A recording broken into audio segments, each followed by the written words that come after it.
Boa noite, alunos, tudo bem? Esta será uma aula complementar sobre equilíbrio e solubilidade, para vocês terem mais base, né? Recordar alguns temas aí de exercício que eu passarei ainda hoje. Quer dizer, na verdade, vai ser uma atividade assíncrona, né? Sobre essa parte de solubilidade, abordada no finalzinho, que é a parte de precipitação fracionada, já que vocês tiveram uma atividade assíncrona, com aspecto inicial de solubilidade, ok? Que estão das principais condições que afetam, os fatores que afetam o equilíbrio de solubilidade, mas o que? Vocês estudaram o efeito da hidrólise, né? Tanto do cátion quanto do ânion, alfa 0 e alfa 1. Fizeram alguns estudos, trabalhos sobre dissolução de precipitados, mas principalmente esse tema de hoje será sobre precipitação fracionada e transformação de precipitados, ok? Além disso, nessa atividade assíncrona que eu vou postar daqui a pouco, que eu vou avisar vocês via WhatsApp, ela terá também uma ou duas questões sobre equilíbrio e complexação. Então, o objetivo agora é apenas recordar, fixar alguns conceitos, né, para vocês se prepararem para a prova oral, ok? Daqui a umas 2 semanas, se me engano, e para também prova assíncrona. Vamos lá. Então, primeira pergunta aqui que se faz é: qual a solubilidade de carbonato de prata em água pura, em nitrato de prata, em solução com certo pH? Tá? Então, esse tipo de exercício, vocês realmente têm que entender bem fazer isso, né? Porque certamente cairá numa avaliação oral ou numa prova assíncrona. Ok? Então, vocês já sabem fazer isso, acho que não tem nenhum mistério. Deixa eu colocar aqui na caneta. Então, nesse caso aqui, pessoal, se você tem um sólido insolúvel, né, em água pura, né, você vai obter a solubilidade em relação ao que é dissolvido, ok? Então, considerando para uma unidade de éster de carbonato de prata se dissolve, você vai ter nesse equilíbrio aqui 2 pratas mais carbonato, KPS vai ser então prata ao quadrado vezes carbonato, e com isso você vai achar o S. Muito simples. No caso, se você tiver um íon comum, no caso a prata, que é um íon comum, né, você simplesmente vai substituir esse valor aqui. Então, o teor de prata vai ser o valor, né, que você dissolveu, quer dizer, molar, é a receita, né, o que você colocou inicialmente, mais aquilo que advém da própria solubilidade do sal, né, que no caso seria por estequiometria, né, do carbonato de prata, você tem 2 pratas para um carbonato, né, gerado a partir da solubilidade de uma unidade, né, fórmula aqui do cristal. Então, por consequência, você tem 2S mais 0,1, que é o excesso, né, o íon comum, nitrato de prata. Isso aqui é desprezível em relação a 0,1, então você pode desprezar e vai dar, então, direto aqui o S, isso aqui é o quadrado, passa aqui para baixo, o S vai dar 10 menos 9. Muito simples. E no caso, se tiver uma hidrólise do cátion do ânion, basta calcular. Nesse exemplo aqui, a gente está fazendo hidrólise do carbonato, em pH 10. Então, conhecido o H+, se obtém o alfa 0, né, que é carbonato sobre C total, né, do carbonato, que eu vou chamar aqui de C do ácido, Ca, ok? Que será igual, como o carbonato ele advém de um sistema diprótico, então vai ser H+ ao quadrado mais K1, H+ mais K1, K2, e joga esse termo aqui para cima, já que você está interessado no alfa 0, ok? Resolvendo essa conta aqui, colocando a constante hidroxônio 10 a menos 10, já que o pH é 10, você terá então alfa 0 0,324, que significa que você tem 32,4% da espécie carbonato em pH 10.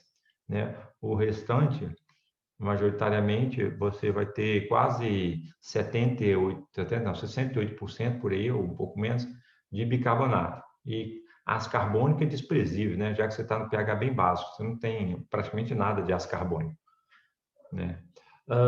Então, colocando o alfa zero, KPS, o que é? KPS é prata ao quadrado carbonato, ok? Sendo que a concentração de prata é 2, se não houvesse hidrólise, seria 2S, né, ao quadrado, também sem íon comum, seria 2S ao quadrado vezes S, que é o carbonato.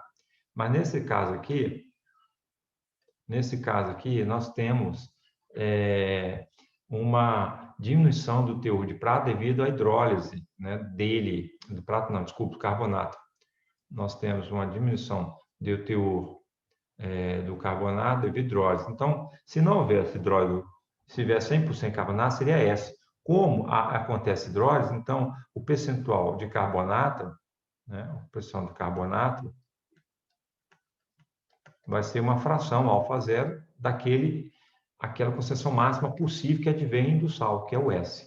Beleza? Ou seja, se não tem hidrólise, você teria o próprio carbonato igual a S. Mas se há uma hidrólise, então o carbonato vira uma fração daquele máximo possível, que é o S. Então, substituindo alfa zero S, você vai ter, então, S igual a 1,98 vezes 10 menos 4. Tá? Então, essas aqui são as condições que geralmente pede em exercício em água pura, né? Em água pura, com íon comum, né? A gente não vai agora trabalhar com furcione, mas lá atrás tinha também exercício, caso eu colocasse um íon distinto, né? Por exemplo, nitrato de potássio. Né? A solubilidade geralmente aumenta, lembra com o íon distinto? Porque os coeficientes de atividade diminuem do cátion e do ânion, como a constante de equilíbrio é constante, então você tem que aumentar a concentração, né, das espécies dissolvidas, né, ionizadas, para compensar essa diminuição da coeficiente de atividade. Nós já abordamos isso lá em equilíbrio aço-base, beleza? Mas se aplica aqui também, né, a solubilidade ou qualquer equilíbrio químico. Então, basicamente, eu vou pedir esses 3 tipos de perguntas, né? Aqui eu também poderia considerar a hidrólise do cátion. Nesse exemplo aqui da prata, como a constante da prata é muito baixa, foi 10 a menos 10, sei lá, tem que olhar na tabela direito, mas certamente 10 menos 10 por aí, você despreza, então, a hidrólise do cátion. O exercício 2, pessoal, aí sim é um exercício que eu quero que vocês estudem bem, entendam isso bem, já falei isso em aula assíncrona, né? Foi o caso lá do bário com sulfato, vocês lembram? Tem lá na apostila como exercício, ok? Inclusive, no final da aula assíncrona, eu tinha uma aluna, né, começou a perguntar e eu expliquei bem, eu fiquei até 20 minutos a mais de aula, essa aula lá que vocês viram, na verdade foi a aula assíncrona, né? Na aula assíncrona da semana passada, ela foi bem longa, quase 3 horas de duração, porque eu fiquei quase 40 minutos explicando, né, um assunto lá muito legal, com a participação da aluna, sobre precipitação de alumínio, e, se não me engano, cobre, né, com hidroxila, né? Ficou muito legal aquela discussão. Então, vocês estudam, né, na aula assíncrona, a última, que aborda uma precipitação fracionada. Essa aqui também é uma precipitação fracionada, que envolve também pH, né? Só que é de sulfeto. Nós falamos anteriormente que existe uma relação entre sulfeto e pH. Isso foi na aula. Ou seja, pH é 23 mais log de sulfeto, tudo isso dividido por 2. Tá bom? Isso advém daqueles 2 equilíbrios, né? Do equilíbrio lá, 2 etapas de ionização do ácido sulfídrico, né? Quando você formar as 2 equações, você vai multiplicar as constantes, vai dar da ordem de 10 a menos... já esqueci. 10 a menos 20 e pouco, sei lá, 23, eu acho que é 10 a 23. Ok? E você consegue, então, relacionar o H+, com o teor de sulfeto. Aqui eu expressei na fórmula log de pH para facilitar a conta, tá bom? Então, nesse exemplo aqui, é precipitação de tálio, que tem carga mais 1, e de zinco, que tem carga 2+, com sulfeto. Tá? Você vai borbulhar, então, ácido sulfídrico, gerando um teor constante, né, de 0 molar, né, de ácido sulfídrico. Sendo assim, você pode usar essa equação que está aqui, beleza? Que é dado lá na apostila, nós já discutimos isso. Então, o equilíbrio de prestação do sulfeto vai ser 2 tálio mais 1 sulfeto, K2-, dando sulfeto de tálio. O Kps disso é tálio ao quadrado, já que Kps é escrito em termos de dissociação, né? formação de íons a partir do precipitado. Então, é talho ao quadrado vezes sulfeto, ok?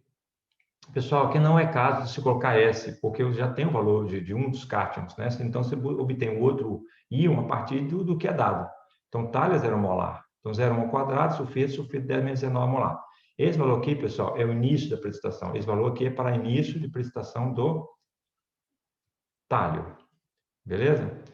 E se o teor de sulfeto para início de precipitação de 10 a menos 19 mol por litro, aí te pergunto, em que pH você consegue obter essa concentração de sulfeto? Através, né, dessa equação aqui, que relaciona o pH com o sulfeto, já que o sulfeto ele está relacionado com H+, através do equilíbrio, né, das duas etapas de ionização, né, do sulfeto, nós já vimos isso.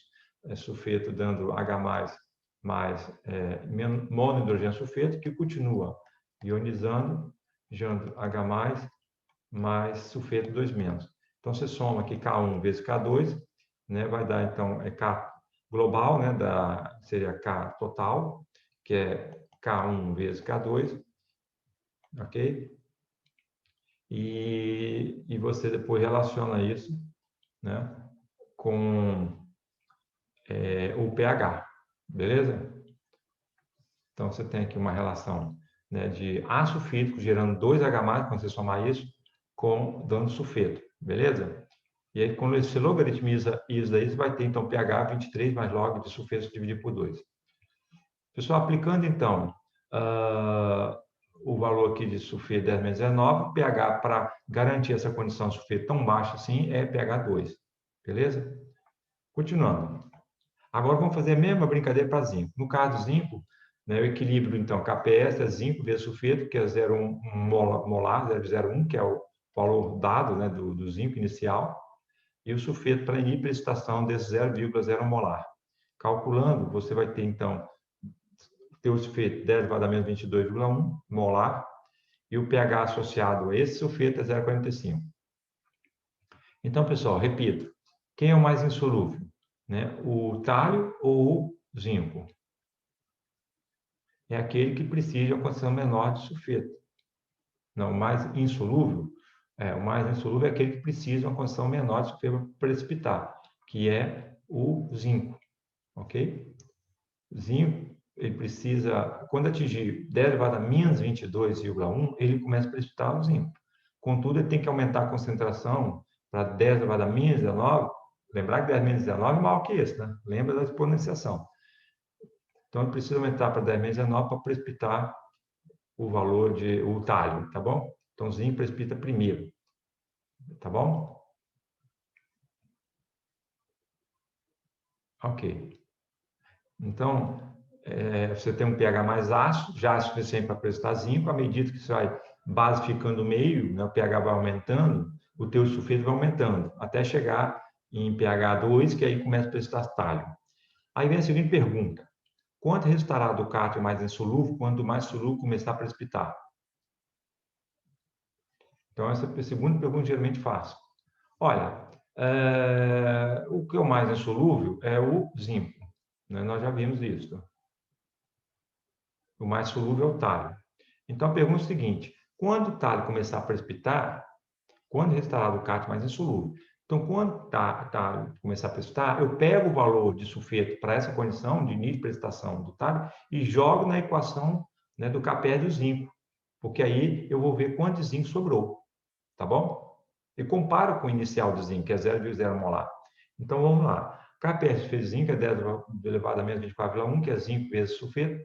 Eu vou jogar aqui o teor de sulfeto, aquele valor, ó, esse valor aqui é o valor, né, de sulfeto que começa a iniciar a precipitação do mais solúvel, que é o talho, ok? O talho é mais solúvel. Então, essa nós calculamos anteriormente a concentração, né, para início de precipitação do talho. Está aqui, ó, 10 a menos 19. Está aqui, ó, 10 a menos 19, para a precipitação do talho. Então, eu vou jogar essa condição de sulfeto na equação de equilíbrio, né, no equilíbrio químico do sulfeto de zinco. E com isso eu vou obter o valor que resta de zinco nessa condição de início de precipitação do talho. E o valor calculado foi 10 elevado a menos 5,1. E vou comparar agora esse valor aqui, então, com aquele inicial do zinco, para saber quanto precipitou. Então, quando precipita, você compara, ó, o inicial 0,0 molar. E o que precipita? É o inicial menos o que fica, né? Concentração final em solução. Concentração final é 10 elevado a menos 5,1. Então, resolvendo aqui, 0,01, que é inicial, menos a concentração final. Isso aqui, então, o que precipitou, é o que saiu, né? Ficou no fundo do beco. Dividir pelo inicial, vai estar o valor total de precipitação. Isso aqui vezes 100, né? Transforma isso aqui depois vezes 100. Então, o valor deu 99,92%. Ou seja, uma precipitação quantitativa. Né? Você consegue, então, precipitar quantitativamente o zinco sem que o talho precipite, né? Sem alcançar a precipitação do talho. Bem confortável. É possível precipitação quantitativa dos dois íons, 99%. Aqui, no caso, eu usei um critério de 99% de separação, não em 99,9%. Mas dá para se ver que é possível, sim. Né? É possível por quê? Porque quando eu precipitar 99,92%, somente aí eu conseguirei atingir a concentração de sulfeto que começa a precipitar o mais solúvel, que é talho. Mas se eu quero precipitar menos 99%, significa que eu fico mais longe, né, do início de precipitação do mais solúvel, que é talho. Então, lá, o pH não pode ser maior que 2 para se evitar a precipitação do talho, como nós já vimos, não é isso? O pH aqui é 2, né? Porque começa a precipitar talho, que equivale a 10 menos 19 de sulfeto. Para precipitar 99% de sulfeto, de zinco, restará 1 sobre 100, né? Porque 99 vai sobrar 1, né, em solução, que é 1 sobre 100, em termo numérico. 1% equivale a 1 sobre 100, vezes concentração inicial. Ou seja, eu tenho 1/100º, né, em solução da concentração inicial, que é 10 menos 2. Então, 10 menos 2 vezes 10 menos 2 vai dar 10 menos 4 molar de zinco em solução, né, para precipitar 99% de zinco. Então, substituindo a equação do KPS, do sulfeto de zinco, você vai ter KPS 10 a menos 4, que é a concentração do zinco, vezes sulfeto. Por consequência, o sulfeto vai dar 10 elevado a menos 20,1 e pH 1,45. Tá? Então, pessoal, conclusão. Para unir a precipitação do zinco, você precisou de pH, voltando aqui, para unir a precipitação do zinco, você precisou de pH 0,45. À medida que o pH vai aumentando, vai aumentando, vai aumentando, quando você atingir o pH, né, de 1,45, você já garante 99% de precipitação do zinco. Mas você não pode ultrapassar pH 2, porque se chegar a pH 2, já começa a precipitar o talho. Então, a separação, né, quantitativa entre zinco e talho seria pH menor que 2 e maior que 1,45. Né? Se for para escolher um pH, você pega aqui no meio disso, né, para garantir que você tem mais que 99% de precipitação do zinco e que não alcance, né, o pH de precipitação do talho. Tá bom? Até porque, numa precipitação, pessoal, tudo isso aqui é cálculo aproximado, né, não está levando em conta a coeficiente de atividade, né, o efeito da força iônica. E também, quando você precipita, você tem problema de coprecipitação. Muitas vezes você carrega outros íons, né, sejam ânions ou cátions, junto, né, com precipitado. De tal maneira que você pode também ter a pós-precipitação, você tem a coprecipitação, que são problemas físicos ou químicos que geram certos erros, né, nas marchas analíticas. Fazendo diagrama de estudo isso, pessoal, então vamos lá. Temos, então, nós tínhamos concentração de zinco, inicial 10 menos 2 e de talho 0,1. Então, o zinco começa a precipitar em pH, aqui é a escala pH, em 0,45, não é isso? Voltando aqui, ele precipita, começa a precipitar em 0,45, o talho só precipita em 2. Então, essa primeira coisa que você desenha aqui, ó. Enquanto não precipita, a concentração é constante, está vendo aqui, ó? Fica em linha reta, está constante. Aqui, então, é o constantezinho.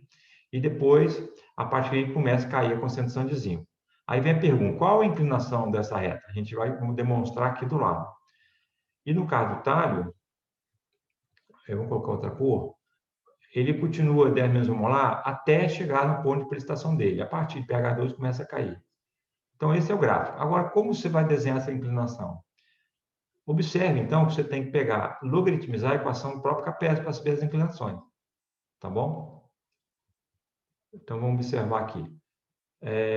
Se eu tenho, vou pegar a cor vermelha, Vamos pegar aqui e logaritmizar a equação de equilíbrio do zinco e do talho. Então, lá, para zinco, KPS é zinco vezes sulfeto. Então, log de KPS vai ser log de zinco mais log de sulfeto. Eu estou querendo expressar log do metal versus pH. Então, vamos lá. Log do metal, que é o Y, está aqui. Eu passo, então, log de KPS e esse log de sulfeto passa para o outro lado. Então, fica menos log de sulfeto, beleza? Log de sulfeto passa para o outro lado, menos log de sulfeto. Ok, mas quem é log de sulfeto? Então, substituindo, olhando aqui na conversão de pH com sulfeto, eu tenho isso aqui, né? Cadê? Aqui, ó.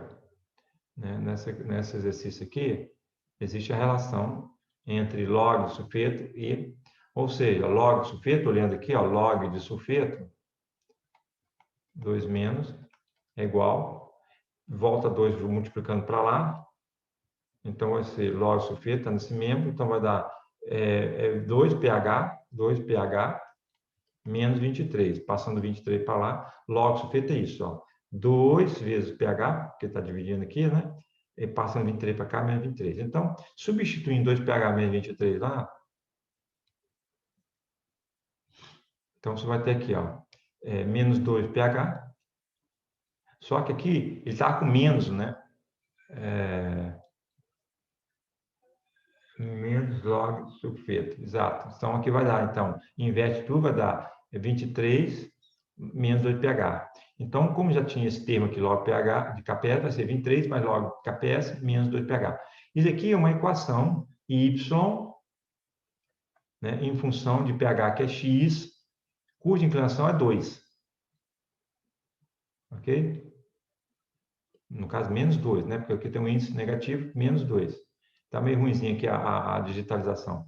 Então, menos 2. Então, essa inclinação que está aqui do zinco vale menos 2. Né? A tangente é igual a menos 2. Ou seja, qual é o arco tangente que dá menos 2? Aí você vê lá na calculadora, se não me engano, é 63 graus. Então, esse valor aqui é 63 graus. E no caso talho, agora a relação é a seguinte: KPS do talho ao quadrado é sulfeto.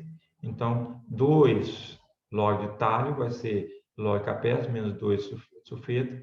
Vai ser a mesma equação, só que tudo aqui dividido por 2, né? Então, quando você pegar aqui menos 2 dividido por 2 dá pH, e esse valor aqui é a constante, 23 mais log KPS, dá isso aqui dividido por 2, tá? Então, nesse exemplo aqui, pessoal, você pegaria o log KPS do sulfeto de zinco, no primeiro exemplo, né? Primeiro caso, o KPS do sulfeto de zinco, só para relembrar aqui, KPS do sulfeto de zinco é 10 elevado a menos 24,1. E do talho, é 10 menos 21, não é isso? Ok. Então, 21 e 24,1. Olha bem, então significa que se eu tenho aqui, ó, 23, então aqui do zinco é 24,1? Se não lembra, peraí, eu esqueci. Do zinco é 10 elevado a menos 24,1. 10 elevado a menos 24,1. Então, aqui vai ser 10 elevado a menos 24,1. Vem para cá, subtraindo aqui, vai dar 1, alguma coisa. Ou seja, se você extrapolar isso daqui, ó, ele aqui vai interceptar aqui no eixo Y em 1, um pouquinho, né? Seria 24,1 menos 23 menos 24,1, porque o sinal do KPS é negativo. Então, vai dar, repetindo aqui, o KPS do zinco 24,1. Então, vai dar praticamente 1. Então, essa interseção aqui, ó, no eixo Y, é mais 1, próximo 1. Porque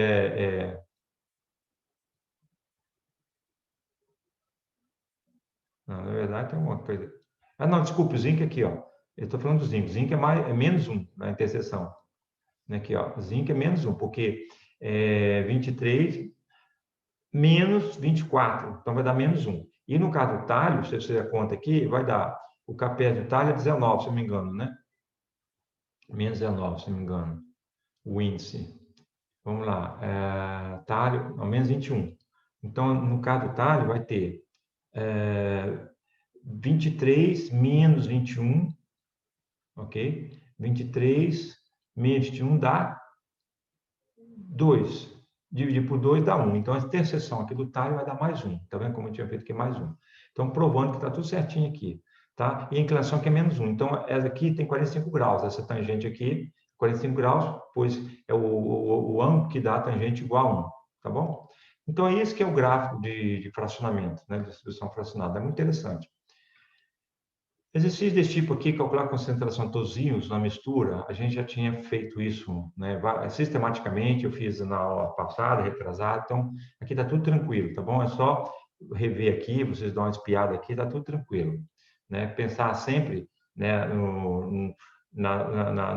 realmente no cátion iônico precipita, os demais estão em solução, você só vê o volume final, vê quantos milimoles tem daquele cátion ou do ânion inicialmente e divide pelo volume final. Agora, para aquele cátion ou ânion precipitante, né, aquele que tiver menor quantidade é limitante, é o reagente limitante. E aí você, então, obtém o excesso, pelo excesso do outro íon, quanto tem dele, e aí, sabendo a concentração desse íon de excesso, você joga no valor do KPS, né, do precipitado, e obtém o íon minoritário. Né? Tá? Então, a gente fez isso sistematicamente, é só olhar aqui, que está muito fácil. Esse do fluoreto de magnésio também já fizemos lá na apostila, né? Perguntas tipo, pode ser dissolvido, né? Pode ser convertido. Isso aqui também é tranquilo, tá bom? Pessoal, é preferível, em vez de usar a técnica de jogar aqui o K e tentar jogar na equação K global, né? A partir do que você propõe, né? Por exemplo, que é a dissolução de fluoreto de magnésio com carbonato gerando carbonato de magnésio. A pergunta, isso é possível? Se for, qual seria a massa de carbonato sólido, que é a transformação de conversão, né, de precipitados, vocês vão fazer isso na massa qualitativa no laboratório. Então, qual é a quantidade de carbonato sólido mínima necessária para converter, por exemplo, uma certa quantidade de moles, né, de um precipitado, gerando um novo precipitado? Essa é a pergunta. Então, talvez a técnica mais fácil, que eu não tenha feito lá com vocês, mas eu simplesmente usei a equação de equilíbrio, seria fazer a lei de Hess. Você soma duas equações, como está dando aqui, ó. Você tem aqui o KPS, a dissolução desse sal, o insolúvel, fluoreto de magnésio, ok? E você inverte o KPS do outro, né, precipitado, que é o caso aqui, carbonato de magnésio. Quando você fizer isso, você vai cancelar o íon comum, que é o metal. Então, gerando aquilo que você quer, que é a conversão do primeiro sal insolúvel com o ânion, né, para poder gerar agora um novo sal com aquele ânion e liberando o ânion do primeiro sal. Então, em se fazendo isso, você aplica a lei de Hess, somar duas equações, você obtém o que você quer, e com isso a constante final é K1 vezes, nesse exemplo aqui, o inverso do K2, que no caso é o KPS. Resolvendo, você tem o valor de K, do constante. Assim fica mais fácil do que talvez substituir, obter aqui a constante de equilíbrio aqui, né? A constante de equilíbrio seria fluoreto ao quadrado dividido por carbonato. E depois, fluoreto é KPS dividido por magnésio. O carbonato é KPS dividido por magnésio. Aí você, né, corta magnésio com magnésio. Foi a estratégia que eu usei lá na apostila. Tanto faz, aquela estratégia ou essa aqui tem que dar o mesmo resultado. Pessoal, então nesse exemplo aqui, quando você converter completamente, né, isso daqui, no caso, quer converter 0,1 mol do precipitado, se eles converter, você vai liberar, então, o dobro de fluoreto, ok? Então, você vai ser 2 vezes 0,0 mol, né, dividir pelo volume final da solução, que é 1 litro, que é 0,02 molar. Essa é a quantidade de fluoreto. Então, você substituindo aqui, vai dar 0,02 ao quadrado, com isso você calcula o teor de carbonato, né, em solução, que deu, então, nesse exemplo aqui, 0,620 molar, multiplicar pela massa molar dele, né, que eu acho que é 100 e alguns quebrado, 106, você obtém, então, a massa necessária de carbonato sólido para fazer a conversão. Muito simples, né? Esse aqui nós já tínhamos visto na aula passada. Esse exercício 5 aqui é perguntando sobre fatores, aqui é só vocês memorizarem, que é tranquilo, eu posso pedir isso em aula oral, tá?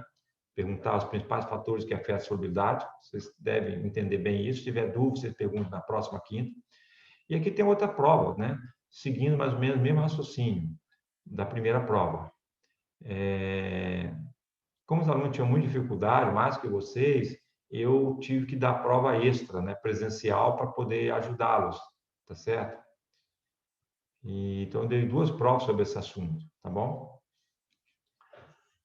Qual a solubilidade de fosfato de cálcio, né, no seguinte caso? Mesma coisa do primeiro exemplo, em água pura, em solução de um íon comum, né, em um certo pH. É só vocês verem isso aí, tranquilo. Numa solução contendo alumínio e zinco, desejo separar um dos carros como hidróxido. Isso aqui eu resolvi na última aula, na aula síncrona. Tá resolvido lá na aula síncrona, tá bom? Com a participação de uma aluna, se não me engano, foi a Adriele. Ok. Então, isso aqui já resolvemos. Está no final da última aula síncrona. Calcular as concentrações de todos os itens também já resolvemos, né? Similar ao primeiro. Não tem nada de novo aqui. Novamente, outro exemplo de transformação em precipitado. Carbonato de prata pode ser convertido em carbonato de bário. Mesma coisa, soma 2 equações para obter a equação de interesse, né, de transformação do carbonato de prata. Eu estou agora obtendo carbonato de bário. Né? Essa constante, está vendo que ela foi levemente baixa, ela não é muito alta. Significa que talvez, se eu conseguir, eu vou ter que colocar muito bário no sistema para forçar essa transformação. Porque, do ponto de vista de equilíbrio químico, não é favorável, tá vendo? Você tem, tipo assim, quase 1000 vezes mais fraco, né, para a direita do que para a esquerda. Ou seja, você produz 1000 vezes menos produto, né, do que você tem de reagente. Porque 10 elevado a menos 2,8 é praticamente 10 elevado a menos 3, que dá 1 sobre 1000, que é 0,001. Muito baixo. Ou seja, você tem 1000, é como se você tivesse 1000 espécie aqui na esquerda para uma espécie, a relação a isso, 1000 para 1. Né? Pessoal, resolvendo então essa brincadeira aqui, no mesmo sistemática anteriormente, KPS, desculpa, a constante final dessa reação que você acabou de calcular aqui, vai ser prata ao quadrado sobre bário.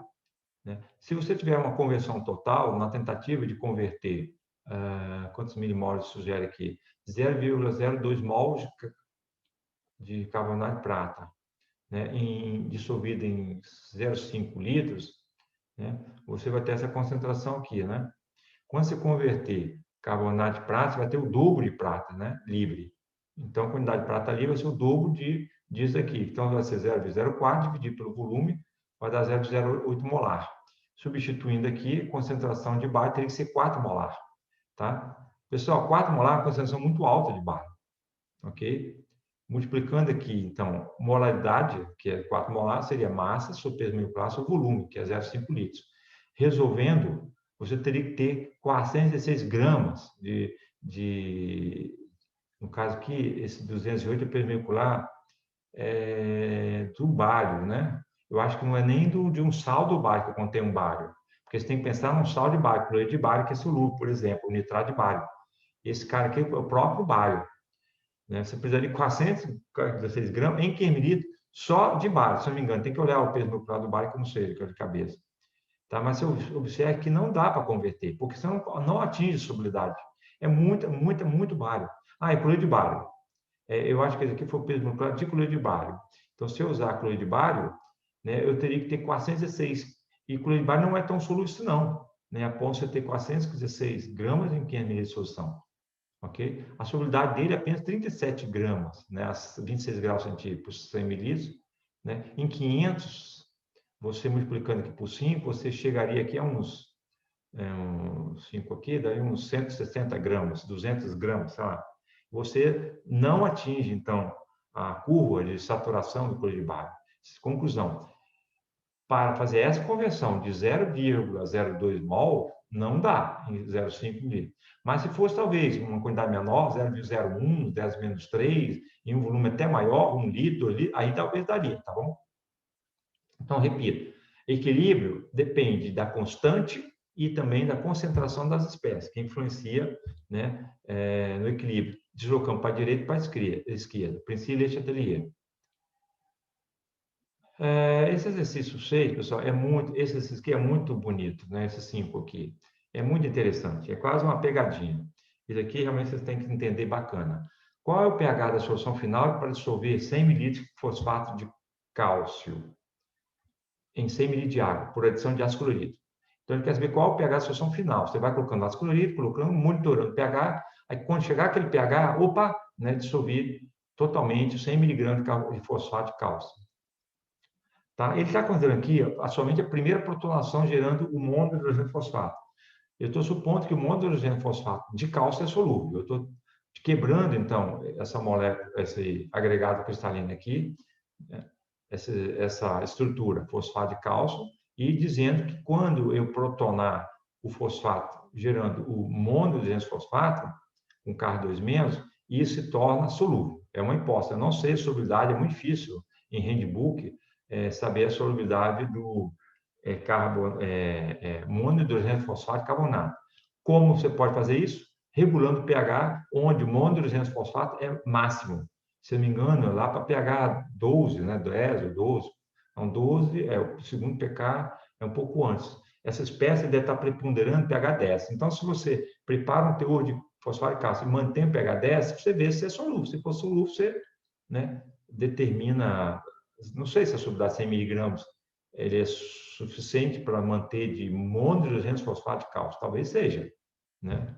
No caso aqui, ele tem que converter 100 mg de fosfato de cálcio em milimoles de monohidrogênio fosfato, multiplica pelo peso molecular, né? E obtém massa. Mas isso vai ser praticamente igual, porque a diferença entre o... não, tem outra diferença. A relação estequiométrica muda. Aqui é 3:2, e depois, se você colocar aqui monohidrogênio, a carga vai ser 2,6, vai ser agora a relação 1:1. Se muda, muda totalmente a massa molar e, consequentemente, a massa final, né, do precipitado. E sim, pessoal, se você converter 100 mg de fosfato de cálcio, é possível, né, mantendo lá o pH de máxima abundância do monohidrogênio fosfato, saber se ele é solúvel ou não, né? E você pode até ficar saturando de mais fosfato de cálcio, né, ou de cálcio, até mantendo sempre pH 10, por exemplo, usando tampão, né? Ou então realmente só monitorando ali com ácido clorídrico e hidróxido sódio, de tal maneira que não gere interferência na reação, já que o sódio mais e o cloreto não participam de reação, excetuando variando a fostiônica. A variante fostiônica, por sentido, muda um pouquinho esse equilíbrio de solubilidade. Mas isso é pequeno, essa variação. Pessoal, conclusão. Vamos saber, então, resolver qual é o pH para dissolver 100 ml de fosfato de cálcio em 100 ml de água por adição de ácido clorídrico.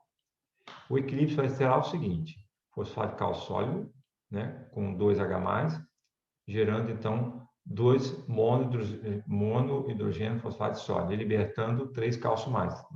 Temos que sempre obedecer a estequiometria, que é 1:2. Então, como eu vou protonar aqui o fosfato, tem que ser 2 prótons, porque eu tenho 2 fosfatos, para dar 2 grupos HPO4, 2-. Beleza? E liberta, então, 3 cálcio. Então, eu tenho que somar duas equações que, somadas, dá exatamente essa que eu quero, para poder obter a constante K, que é cálcio ao cubo vezes monohidrogênio fosfato ao quadrado dividido por H+ ao quadrado. Somando, então, o KPS, né, do fosfato de cálcio, que está aqui, com o inverso, né, da ionização, né, do monohidrogênio fosfato, observe que aqui eu multipliquei toda a equação por 2, significa, então, que o K3, porque essa equação é invertida, que é 1 sobre K3, mas como eu multipliquei por 2, então aqui é 1 sobre K3 ao quadrado, ok? Você multiplicar a equação é elevar a constante ao quadrado, você sabe disso. É a mesma coisa, o que é multiplicar? É como se você somasse ela por ela mesma, a mesma equação por ela mesma, né? É o K1 vezes o K1 outra vez, então dá K1 ao quadrado. Tá? Se você soma duas vezes a mesma equação, você está multiplicando 1 sobre K3 vezes 1 sobre K3, que dá 1 sobre K3 ao quadrado, tá bom? Pessoal, então, quando você somar o KPS do fosfato de cálcio com o dobro do inverso, né, da hidrólise, a ionização do monohidrogênio fosfato, você tem exatamente a equação que você obtém aqui. Somando isso, vai ter a primeira equação de interesse. Resolvendo em termos de constante, KPS vezes o inverso de K3 ao quadrado, a constante vai dar 10 elevado a menos 4,06. Então, observe que esse processo aqui não é muito favorável, né? 10 mil vezes desfavorável para a direita. Mas, se o teor de H+ for alto, né, A princípio, você consegue deslocar o equilíbrio para a direita. É isso que a gente vai procurar saber. Então, substituindo aqui, quando eu dissolver 100 miligramas do sal, eu produzirei 3 vezes o teor, nós já vimos estequiometria, para um sal dentro dos 3 cálcios, 3 vezes 0,1 gramas, né, dividido pela massa molar do fosfato de cálcio, dividido pelo volume, que é 100 mililitros, não é isso? Aqui, ó, 100 mililitros, que é 0,1 litros. Resolvendo, tem essa concentração aqui do fosfato, 0,0, tal. O monofosfato produz duas vezes esse daqui. Então, vai dar, a relação, lembra, né, 3 para 2? Então, o monofosfato é 2 vezes esse valor aqui, né, de 0,1 grama, dividido por 310, 0,1. Ou seja, 2 vezes esse valor de 0,009 e tal. Pessoal, resolvendo isso aqui era 3 vezes e aqui era 2 vezes, né? Você vai ter, então, 0,00645. Eu coloquei pelo menos 3 algarismos significativos para não arredondar muito o cálculo. Substituindo, então, você tem 10 elevado a menos 4,06, que é a constante K, né, da soma das duas equações anteriores. O teor, né, de cálcio já é conhecido, porque se considera, né, a dissolução total, né, desse precipitado gerando 100% de cálcio, 3, né, relação 3 para 1, e 100% de monodrogênio-fosfato, numa relação 2 para 1, ok? O que então fica faltando calcular é o quê? É o H+. Então, substituindo aqui, eu tenho agora o cálculo de H+, que vai dar pH 3,18. Ou seja, realmente,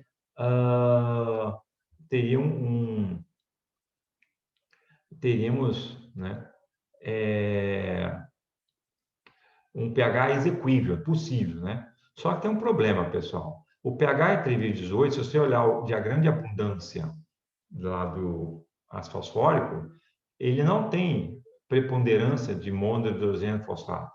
Em 3,18 prepondera o quê? O dihidrogênio fosfato, né? Tá bom? Você é só olhar lá o diagrama de abundância, né, do sistema ácido fosfórico, né? Porque o pKa1 do ácido fosfórico é 2,17, se não me engano. pKa2 é 7 alguma coisa. E o pKa3 é 12, se não me engano. Então, entre pH2 e pH7, prepondera quem?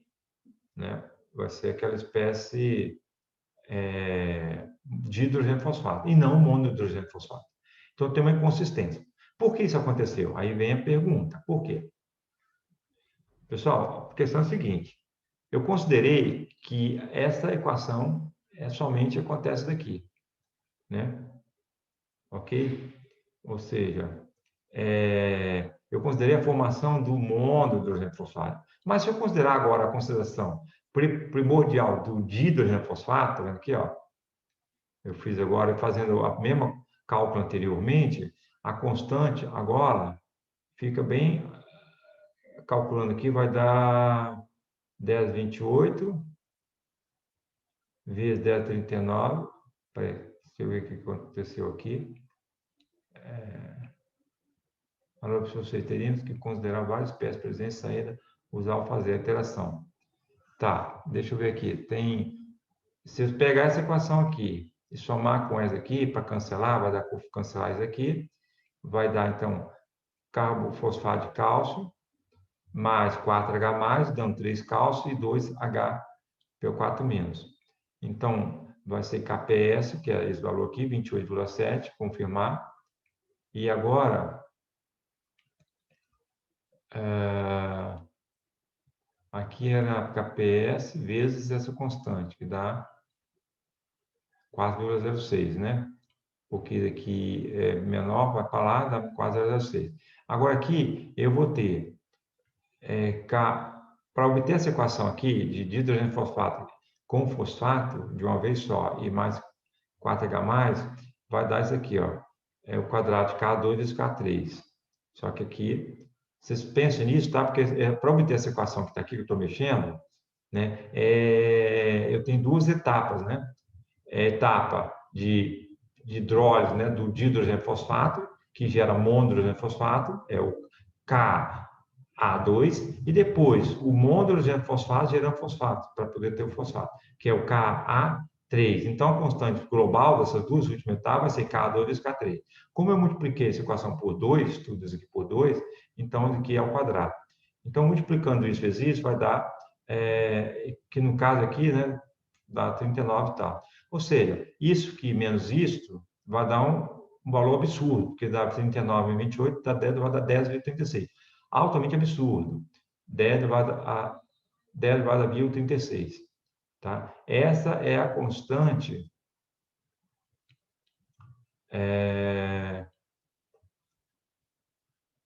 ok, deixa eu ver. Deu uma constante muito alta, né? Nesse exemplo. Antes você tinha uma constante desfavorável para formar o monodrogênio fosfato. E, de repente, quando você forma o dihidrogênio fosfato, fica uma constante altamente favorável, né? Lembrar que a equação de equilíbrios aqui era dada por isso aqui, né? Aqui, ó. Agora só vai mudar um pouco, e agora é dihidrogênio fosfato. Deixa eu ver se está escrito aqui como um termo de dihidrogênio fosfato. Não, não está. Está como mono, mas vai ser algo similar a esse, tá? Então, pessoal, é como se você dissolvesse facilmente, né, com essa constante dessa. Você viu que na primeira etapa não é fácil.